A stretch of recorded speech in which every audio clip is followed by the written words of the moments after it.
maybe Senator Ledama.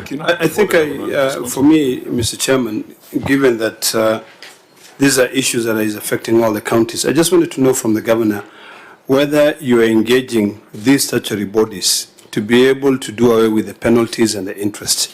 Because I'm aware that other counties are actually having that conversation, especially the interest and penalties that you inherited from the defunct local authorities, as well as the interest that you inherited from the previous administration.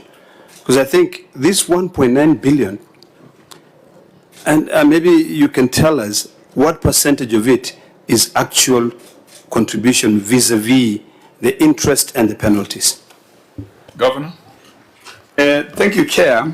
I want to confirm to you that the total amount you see, 1.9, almost about 400 million is on interest that has been accruing for since the time of the defunct county councils, and partly, the last 10 years.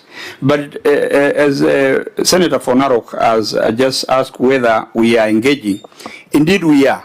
We are having talks with the three funds so that they can waive away the interest. That will mean that if they can remove about 400 million Kenya shilling here, you can see that it will be owing about 600.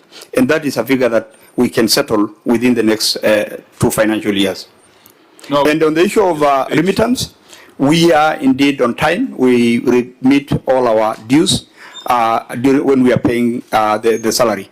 Every 26th month of the month, when salaries are paid, we remit the fund. The only way to confirm that is we provide an aging analysis of the 1.9. Right. Yeah. So alongside the aging analysis, because this was part of the pending bills, that's why we tied them together. Alongside that aging analysis, you must do an aging analysis for the trade payables and staff payables. Let's separate them, because in terms of oral submission, we cannot establish that the bad habits of the past are not happening now, unless we see a proper aging analysis. Governor, your area senator made a very critical point. You have done well by diverting that out to 1.9. 400 million is accrued interest. But I've looked at your annexes. In one of the LAF fund annex 12 that you have provided, I cannot see any correspondence that you have tried to, with the LAF fund and all these schemes, you have started to request them to waive the interest and penalties. Because I know, Chair, even when you discuss with KRA, they are more likely. Is there engagement to ensure that, as you, because you have said this is 1 year, but Chair, in the reading of the LAF fund letter, it says after 15th of the preceding month, you will always attract an interest. So is there an engagement to ensure that even as you pay the balance of 1.08 billion, they cannot impose on you in these 2 financial years another interest? Is there an engagement of such sort? I yield back, Chair. Governor? Chair, yes, we have the engagement. I can produce the letters that we have written to the 3 funds, and we are in talk with them. I didn't bring it because it was not one of the issues that I thought we needed it. But indeed, as Senator for Nandi has indicated, we have studied, and there's some good talks that they might actually waive this amount if we can pay another 400 million to show that at least we are trying. These funds also have their rules and regulations that govern them. And I have those letters, several of them.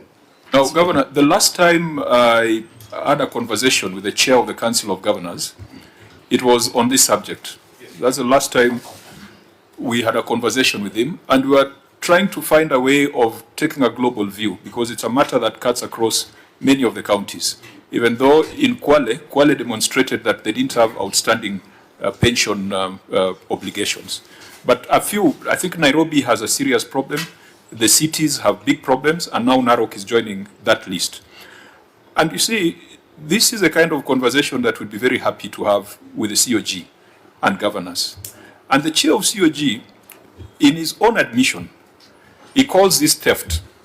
He agrees this is theft because, first of all, you have requisitioned money, gross, which includes these pension deductions, and you are not paying it. You have also deducted it from the employee.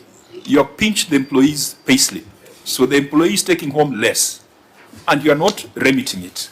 And we agreed that even though this was, things of the past, there is no other way to describe it. You are stealing from yourself, you are stealing from the employee, and not remitting. When you go to the pension fund and say you want to waive interest, you are again stealing from the employee. Because it is that interest, that money is supposed to be invested so that when the employee retires, he can get something out of the invested contributions. So if you go and scrap the interest, again, you are stealing from the employee, you are denying the pension fund's money. And we had agreed